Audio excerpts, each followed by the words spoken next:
Today I want to show you a strong move called the squat.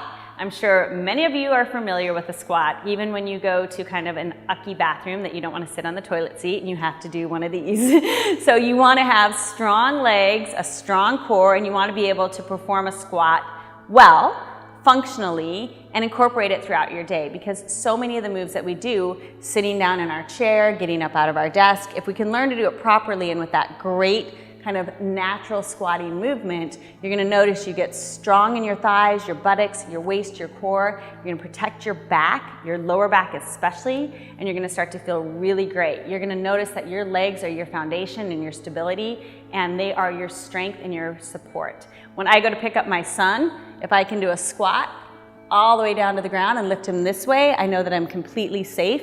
And the beautiful thing is watching my son, he naturally sits in a squat. So this is a really, really healthy posture for us, for our legs, for our hips.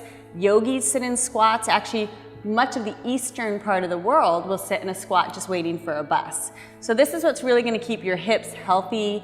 You're gonna keep everything really nice and functional, moving in the right direction. So when you're doing your squats, you want your feet at least hip width, if not a little bit wider. You want your feet parallel, but they can be slightly turned out as well. Don't go too far down if you feel like it's gonna bother your knees at first, and make sure you don't roll over your knees towards your toes or that your knees roll in. What you really wanna do, maybe practice with the chair behind you, sitting back, letting your buttocks hit the edge of the chair, and then coming back up to stand. So this is a perfect move to incorporate when you're sitting at your desk. If you're at home, if you're on your internet, or if you're at work, maybe all of a sudden before your lunch break, you can do your 20 squats right then and there in your office. So you're gonna sit back in that chair, come on up to stand. Another nice way to think of it when you're doing your squat is that you're standing on a piece of paper towel and you're trying to pull the paper towel apart with your feet. So that will keep your knees from rolling in. As you squat back, think of spreading that paper towel out, and then you'll really feel your hips and your buttocks because you want to use more of this strength, not your quads, and then come on up to stand.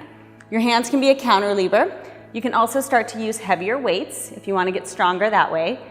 And like our deadlift, you can do it on one leg. So you can squat down on one leg and come back up to stand. Squatting down and lifting up. So let's practice 20 squats together.